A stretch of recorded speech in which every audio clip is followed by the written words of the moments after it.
네, 2018년 4월 27일 남북한 두 정상이 판문점에서 역사적인 만남을 가졌습니다.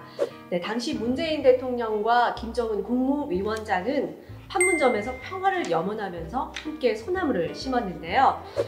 여러분들 판문점 하면 뭐가 가장 먼저 떠오르세요? 2000년에 개봉했던 영화 공동경비구역 JSA를 떠올리는 분들 아마 많으실 겁니다. 그래서 이번 시간에는 공동경비구역 JSA를 통해서 통일 이야기를 한번 나눠볼까 합니다. 네, 세 분의 패널 다들 군대 다녀오셨죠?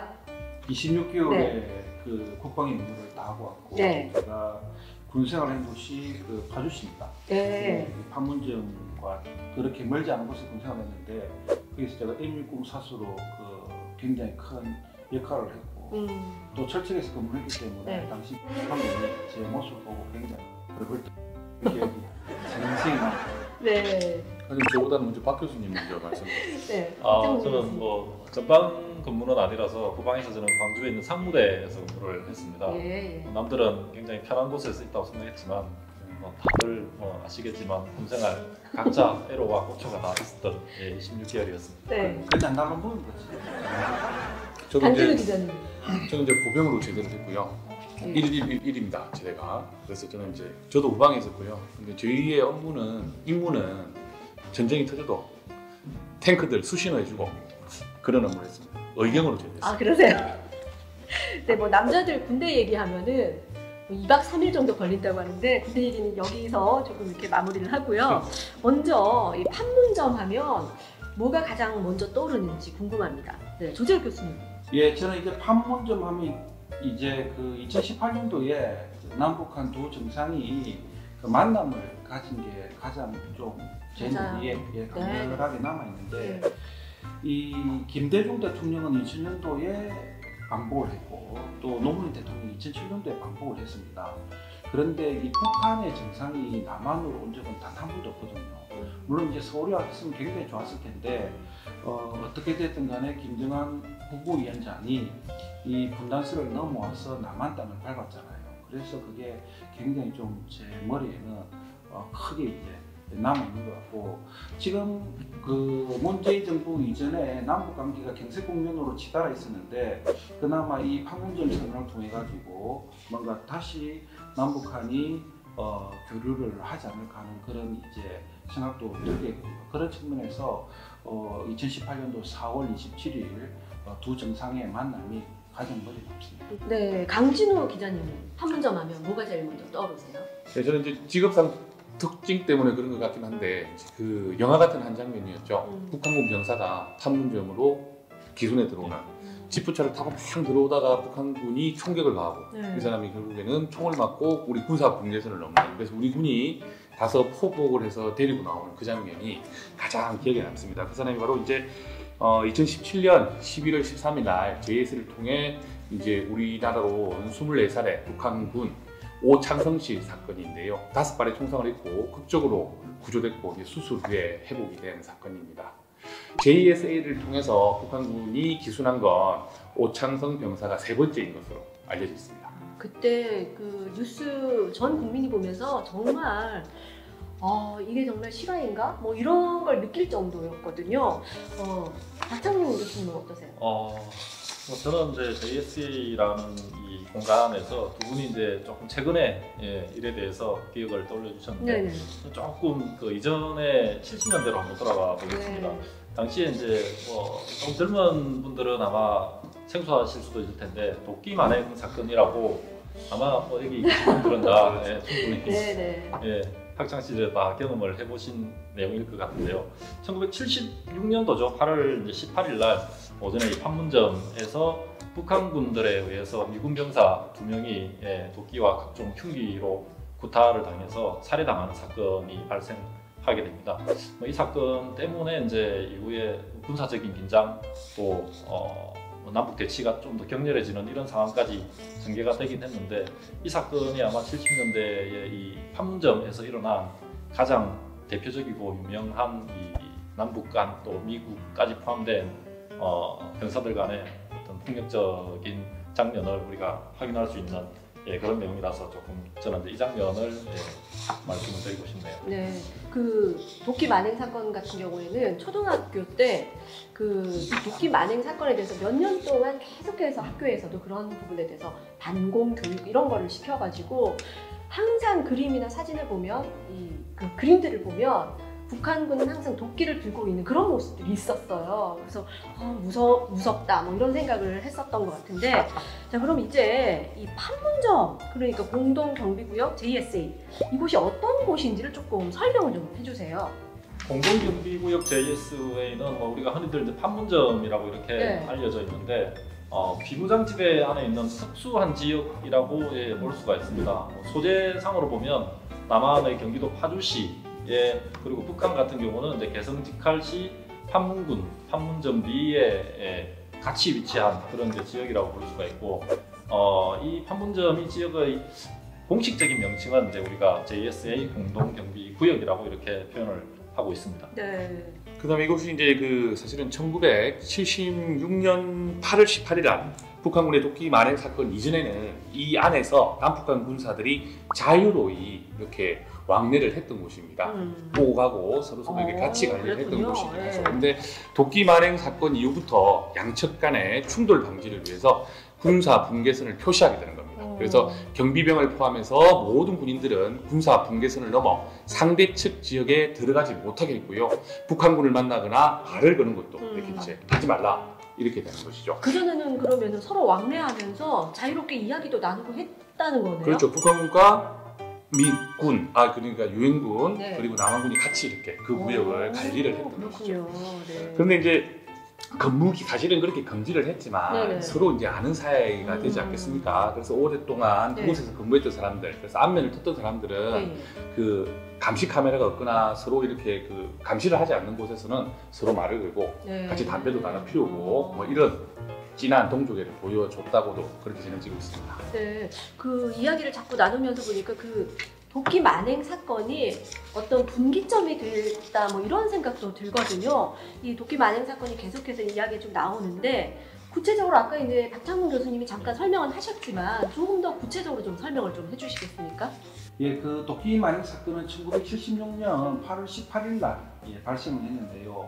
8월 18일 오전 판문점 공동경비구역 안에서 노무자들의 작업을 경비하던 유엔군 경비병들을 북한군의 경비병 약 30명이 계획적으로 기습해와서 악랄한 살인 만행을 저질렀습니다.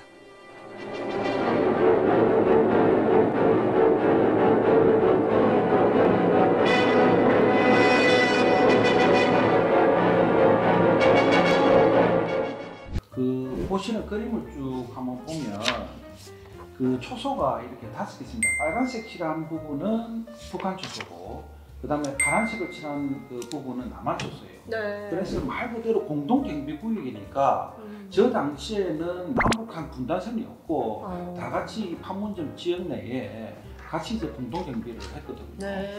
그런데 저 그림을 쭉 보시면 이 OP5 지역에서 그 CP3 지역이 우리 첫 초소일 때 CP3가 잘 안 보여요. 네. 그리고 CP3는 북한 초소에 다 둘러싸여 있기 때문에 OP5에서 관찰을 안 하면 이 CP3 초소가 어떤 일이 벌어진지를 잘 모릅니다. 그렇군요. 예. 네. 그런데 거기 딱 보면 나무가 하나 있잖아요. 저기 이제 미루나무인데 네. 이 미루나무가 계속해서 그 조망하는데 별로 안 좋은 그런 영향을 미치니까 저 나무를 이제 자르려고 한 거죠. 예. 저 나무를 자르려고 하니까 또 북한군이 와가지고 왜 나무를 자르냐 이렇게 이제 시비를 걸게 되는 거고, 네. 그 속에서 북한군이 미군을 살해한 사건이 바로 도끼 만행 사건입니다. 말 그대로 도끼로 미군을 죽인 그런 사건이죠. 그럼 결국 이 나무 때문에 그렇습니다. 이 일이 일어난 거네요. 예.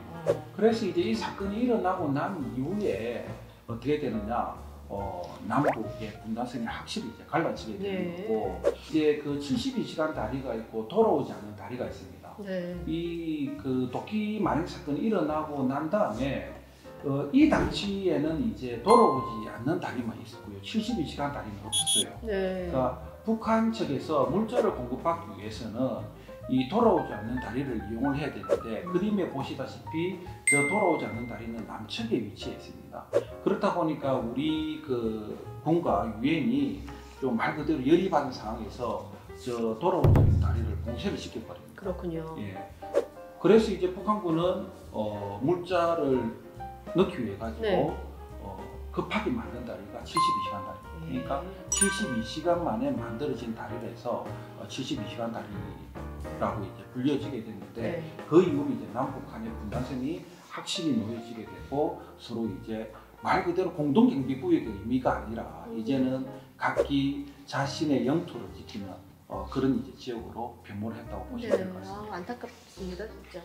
그러니까 이제 이 사건이 네. 생기기 전까지만 하더라도 이제 네. 조금 전에 조 교수님 말씀하신 것처럼 저 돌아오지 않는 다리는 주로 이제 북한군들이 물자를 수송하는 중요한 그 역할을 했던 다리인데 그만큼 이제 활발하게 남북 그 군사들이 크게 뭐 경계라든가 이런 거 없이 자유롭게 교류를 해왔다는 거죠. 해왔는데 이 사건 이후에 저희가 그 4.27 정상회담 때도 이 문재인 대통령이 한 50cm 정도 되나요? 이 정도 되는 폭의 그 콘크리트 벽을 잠시 넘어갔다가 이제 북한으로 월경을 하는 장면을 볼 수가 있었는데 네. 그 콘크리트 자체가 이 남북 분단선, 군사 분단선으로 이제 연장되는 이런 역할을 하게 된 거죠. 그래서 이 사건을 계기로 해서 이 판문점 안에도 기존에는 없었던 남북 간의 군사 분계선이 정확하게 이제 그어지는 그런 계기가 되었다라고 볼 수 있습니다. 미국은 이 사건으로 대응을 어떻게 했는지도 궁금하거든요. 그 미국이라는 나라는 원래 그렇지 않습니까? 자국민 우선주. 네. 그리고 또 이제 군인을 우대하는 나라인데 그러니까요. 그 군인이 장교가 2명이 죽고 네. 나니 미국이 가만히 있을 수 없지 않습니까? 그러니까요. 그래서 네. 이제 미국은 이에 따른 이제 후속 조치를 펼치게 되는 네. 건데요. 주한미군의 전투 태세를 강화시키고 그리고 이제 오키나와에 있는 미군 전투기를 한국으로 재배치합니다. 예. 그리고 나서 미 본토의 전폭기를 한국으로 이동을 하는 군사 조치를 단행합니다. 사실 이제 전폭기가 없다는 건 내가 폭격을 시작해서 전쟁을 하겠다 이런 의미거든요. 그리고 또 방어 준비 태세, 대북군 썰이 그러니까 그게 전쟁입니다. 전쟁을 발생시키는 거죠. 그리고 여기서 이제 남한도 긴장할 수 있지만 네. 더 이제 북한은 더 긴장하지 않겠습니까? 네. 독기 만행 사건의 죽음이기 때문에 그래서 거기에 위기감을 느낀 당시 김일성이 유감 표명으로 이 사건이 일단락되게 됩니다. 네, 그렇군요. 네, 처음에 저희가 이제 공동경비구역 JSA라는 영화를 통해서 통일 이야기를 좀 나눠보자 이야기를 했었거든요. 그러니까 이제 여기서 영화 이야기를 하지 않을 수가 없습니다. 영화 구성에 대해서 조금 설명을 좀 해주시겠습니까? 네, 이 영화는 이제 아시는 것처럼 2000년도에 개봉을 한 영화입니다. 그런데 영화는 이제 크게 세 개의 챕터로 구성을 하고 있어요. 네. 영화의 제목과 같은 형태로 영문으로 치면 이제 조인트 시큐리티 에어리어 이렇게 세 개의 챕터가 있는데, 근데 영화상으로 이렇게 보면 이 챕터가 역순으로 구성이 되어 있습니다. 이 영문 제목과는 다르게 첫 번째가 에어리어, 두 번째가 시큐리티, 세 번째가 조인트라는 형태로 이제 구성이 되고 있는데 순서가 거꾸로 됐네요. 그건 좀 특이한 점을 볼 수가 있는데 예. 그 이유는 뭐 제가 볼 때는 이 영화의 그 내용 자체가 현재의 시점에서부터 과거의 사건을 이렇게 밝혀나가는 이러한 이제 장면으로 이어지고 있기 때문에 그런 것 같고, 뭐 한마디로 영화의 시간적인 흐름이 현재에서 과거로 이렇게 추적하는 뭐 이러한 모습으로 가고 있기 때문에 이런 그 약간의 역순의 챕터 구성을 하지 않았을까라고 생각을 해볼 수 있습니다. 네, 이 JSA 영화 하면은 딱 떠오르는 장면이 저는 이영애 씨 떠오르거든요. 그 영화에서 소피 장으로 출연을 했었잖아요. 요 부분에 대해서도 좀 설명을 좀 해주시겠어요? 그 이영애 씨 하면 뭐 사수 같은 여자. 네. 군에 있을 때 가장 예. 인기가 많은 그 배우였고, 그 남북 병사들 간의 총격 사건의 진실을 조사하는 소피장 소령으로 등장을 하게 됩니다. 하지만 이 소피장은 이영애 씨는 남북한 장군들, 그다음 중립국 감시위원회 상관과 지속적으로 마찰을 빚으면서 그 사건 해결의 실마리를 잘 찾지를 못합니다. 네. 근데 제가 볼 때는 이러한 설정은 그 어떤 의도를 담고 있느냐, 결국 그 강대국 속에 둘러싸여 있는 현재의 한반도를 이야기하고 있지 않는가. 뭐 이거를 이제 감독이 좀 암시를 하면서 그 그게 전개를 이끌어가는 게 아닌가 이런 생각이 들고 있고요. 특히 남한의 모습과 많이 닮지 않는다 이런 생각을 했습니다. 저희가 아무리 뭐 통일을 부르짖고 있고 그 다음에 한반도 평화를 외치고 있어도 결국 이 한반도는 그 4대 강국에 둘러싸여 가지고 뭔가 통일을 준비할 수밖에 없고 또 한반도 평화를 논할 수밖에 없거든요. 그런 측면에서 보면 좀 안타까운 그런 이제 생각도 들고요. 지금 말씀해 주셨던 이 이영애 씨 같은 경우는 이제 극 중에서 중립국 감시위원회 소속의 조사관의 소령으로 등장을 하게 됩니다. 그리고 이 이영애 씨의 상관으로 나오는 보타 같은 경우도 뭐 본인의 역할에 충실해서 그런지 이 남북한의 관계 또 그 사이에서 본인들의 역할을 크게 이렇게 키우고 싶어하지 않는 이런 모습들을 우리가 볼 수가 있었는데요. 이 극 중에서 보타가 한반도의 상황을 한마디로 이렇게 표현을 합니다. 한반도는 마치 겨울 숲이라고 할 수 있다. 그리고 이 조금만 불씨 하나라도 큰 화제가 될 수 있는 곳이다라고 한반도를 이제 표현을 하고 있는데, 이 말에서 우리가 이제 뭐 당연히 느낄 수 있는 것이 한반도가 얼마나 위험한 상황에 아직까지도 처해 있는 곳인지, 그리고 이 일촉즉발의 위험이 항상 내재되고 존재하고 있는 그런 지역이다라는 것을 이 대사를 통해서 다시 한번 일깨울 수 있는 그런 지점이다라고 볼 수가 있을 것 같습니다. 네. 그리고 그 말씀하신 그 이제 극 중에서 이영애 씨, 그 소피 장으로 이제 역을 맡았었는데, 이 소피장의 그 소속이 조금 전에 이제 두 분이 말씀하셨는데 중립국 감시위원회라고 하셨거든요. 이 중립국 감시위원회가 어떤 곳인지를 좀 설명을 좀 해주시겠어요? 예, 이 중립국 감시위원회는 1953년 7월에 체결된 네. 한반도 정전협정의 준수 여부를 감시하기 위해 가지고 구성된 위원단이라고 보시면 됩니다. 유엔 사령부 군사정전위원회 소속이고요. 네. 한국전쟁 휴전 이후에 정전협정 준수 여부 및 포로 송환 업무 감시 목적으로 설립이 되었습니다. 정전협정에 따라 가지고 중립국 감독위원회는 4개의 나라로 이제 구성이 되어 있는데요. 유엔 사령부는 스웨덴, 스위스, 그 다음에 북한 및 중국은 폴란드, 체코가 지명이 되었는데, 지금은 이제 폴란드하고 체코 같은 경우에는 폴란드는 95년도 2월달에 철수를 했고 체코는 93년도 4월달에 철수를 했어요. 그래서 제 역할을 하고 있는 곳은 지금 스웨덴, 스위스고요. 현재 한국 측에는 스웨덴, 스위스 위원 5명이 주재를 하고 있고 북한 측은 아무도 없습니다. 그래서 이 역할을 맡은 이영애 씨가 중립국 감시위원으로 나오는데 스위스 장교로 이렇게 나오게 된 것이죠. 예. 근데 이제 사실 이제 중립국 감시위원장 체제가 올해로서 이제 58년째 이어지고 있습니다. 그래서 사실 이게 1953년 그 정전이 되고 나서 네. 포로 송환 업무가 이제 끝나지 않습니까? 근데 그 다음에 포로 송환 업무가 끝이 나는데 1954년 2월입니다. 그때 이후로 사실상 활동이 중단돼 있는 상태이거든요. 네. 그리고 이제 더욱이 남북 간의 직접 대화가 사실 이제 활발해지고 있지 않습니까? 그리고 이제 사회주의권도 몰락하고 있고, 그래서 북한이 체코와 폴란드를 이제 중립국으로 더 이상 인정하지 않고 있습니다. 따라서 주재위원도 없는 상황이고요.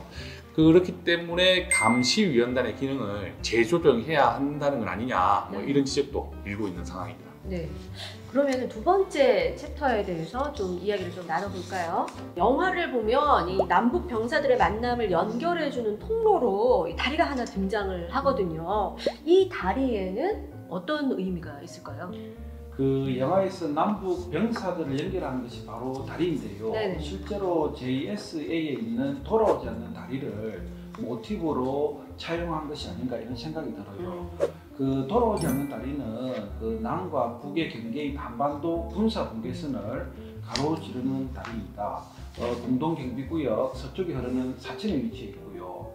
1953년 이제 한국 휴전 협정 체결 후에 이 다리를 통해서 포로 송환이 이루어집니다. 당시 이 다리를 통해 가지고 유엔 포로 중 605명의 그 병자 및 부상자와 공산진영의 포로 중 6,030명의 병자 및 부상자를 서로 교환했는데요. 그러니까 남에서 북으로 간 네. 사람은 더 이상 남으로 올 수가 없고 북에서 남으로 간 사람은 더 이상 북으로 갈 수 없으니까 그래서 돌아오지 않는 돌아오지 다리. 않는 다리라고 이렇게 예. 이름을 붙이게 됩니다. 네. 그렇습니다. 이제 사실 이제 이 다리의 본래의 이름은 넓은 다리였습니다. 넓은 다리. 예, 예. 그래서 이제 1953년 7월 휴전 이후에 현재 이름으로 이제 불려지게 된 것이죠. 이 다리는 이제 1976년 8월 도끼 살인 사건이 발생하기 전까지는 아까 전에 우리 조 교수님 말씀하셨듯이 북한군이 판문점으로 들어오는 용도로 네. 사용되었습니다. 근데 이제 이 사건 이후에 이 다리가 폐쇄가 됐고요. 그래서 이 북한군이 돌아올 수 있는 다리가 없었지 않습니까? 네. 아까 전장에 말했듯이 예. 그래서 72시간, 즉 3일 만에 만든 다리다. 네. 이렇게 해서 이제 이름이 붙여지게 된 겁니다. 예. 그 이 챕터 2에서 보면 인상적인 장면들이 꽤 기억에 남는 장면들이 있거든요. 세 분 패널께서 한 장면씩 좀 꼽아주시겠습니까?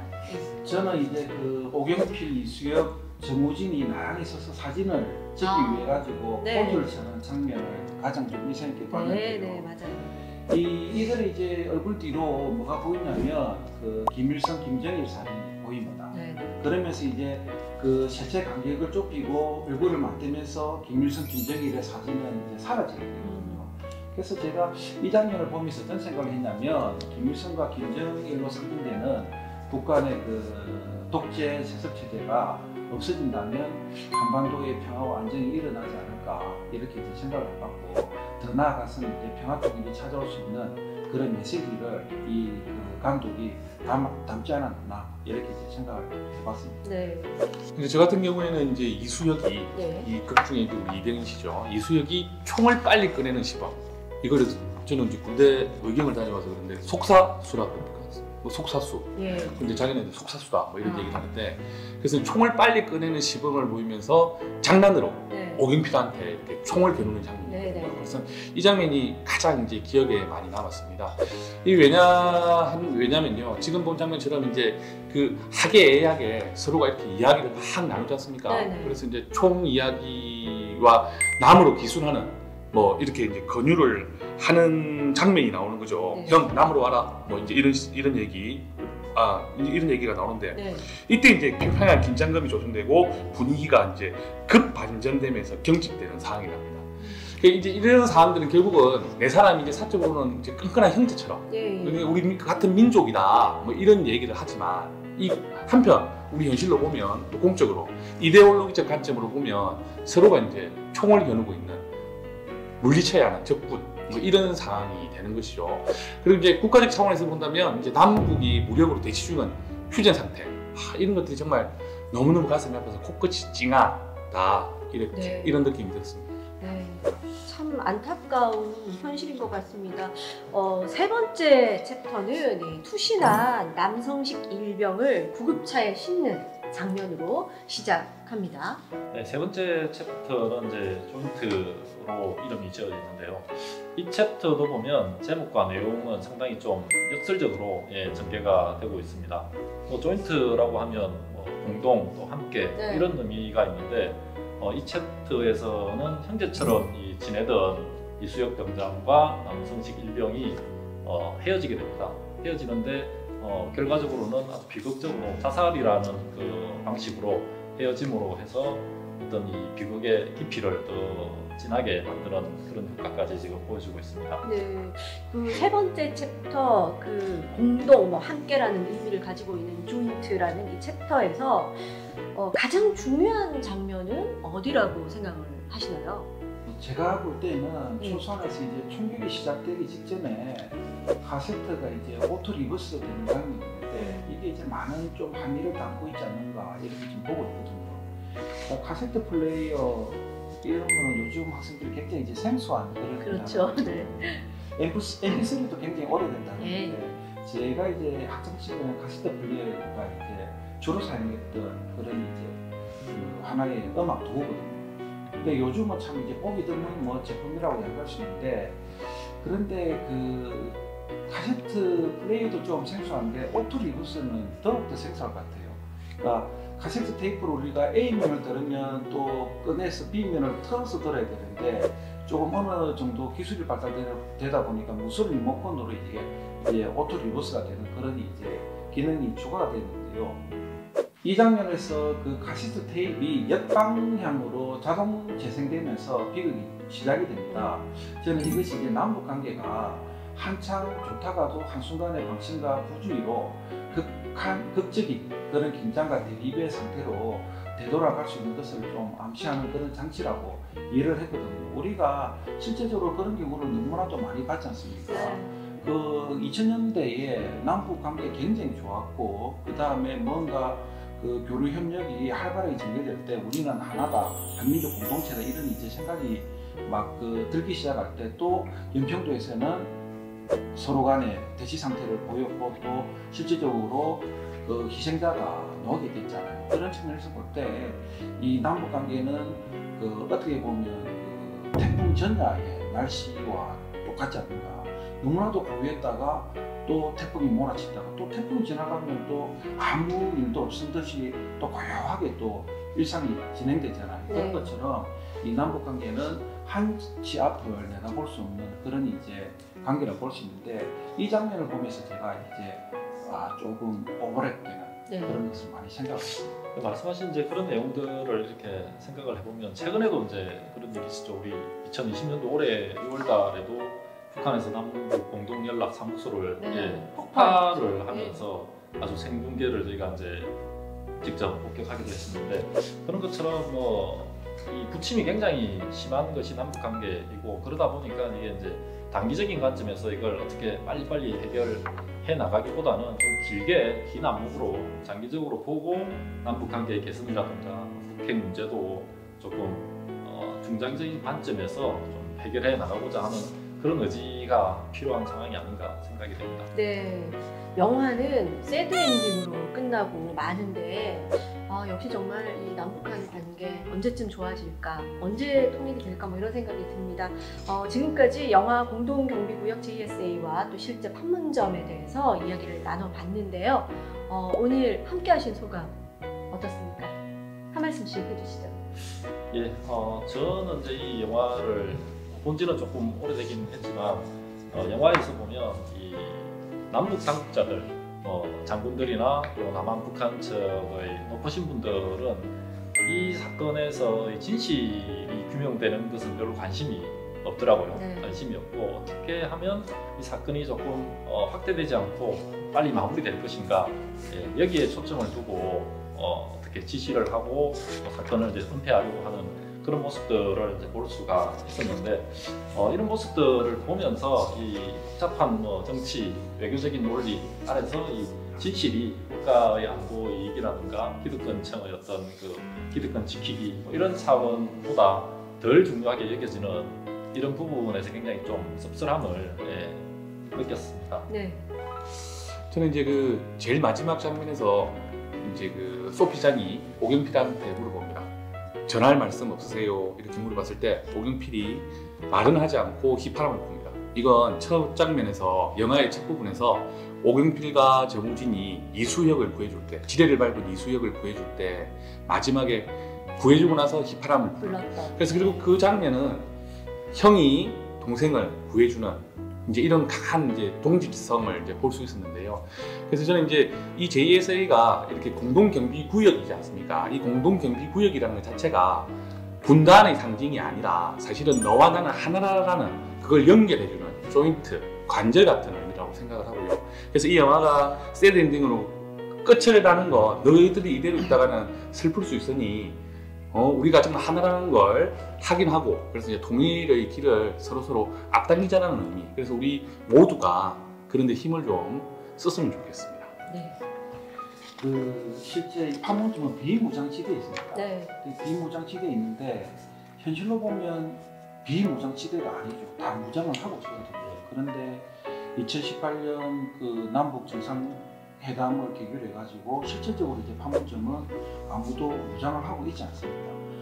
저는 이 영화를 보면서 다시 한번 어떤 생각을 했냐면 통일되는 그날까지 계속해서 비무장 상태로 남북 당군이 서로 이야기를 하면서 좀 대화도 주고받고 또 초코파이도 나눠 먹으면서 영화에서 노는 그 장면이 현실화됐으면 좋겠고, 이 통일은 하루아침에 바로 다가오질 않거든요. 네. 그러니까 평화무드를 조성하는 게 제일 중요하다고 보고 그 시발점이 판문점이 되었으면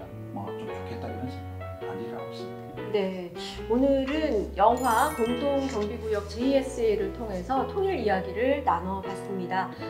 한반도 현실에서 떼어낼 수 없는 분단, 앞으로는 분단 영화를 넘어서 남북이 하나 된 감격을 노래할 수 있는 통일 영화를 함께 볼 수 있는 그런 날을 기대해 보겠습니다.